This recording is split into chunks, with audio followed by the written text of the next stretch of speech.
Orang dia kata betul Orang cakap boleh apa bohong tu baik. Betul. Kita buat betul. Kerja cerita halal. Takkan kerja kena makan haram. Orang cakap kalau boleh. Tak haram bercakap bohong. Orang tak nak bohong sini. Kata tak turun lah. Pusat baca lah. Siapa abang-abang? Oh tu tanya sana. Saya tanya lah. Okey apa soalan ni?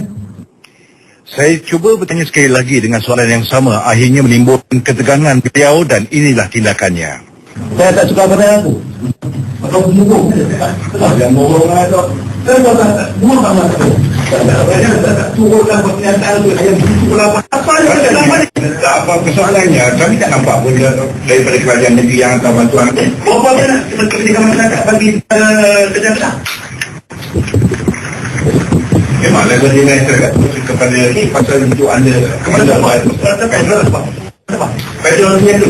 Siapa dia nak? Pedal mana? Pedal yang buat. Pedal mana? Pedal tu sama mana? Tak ada pedal ni.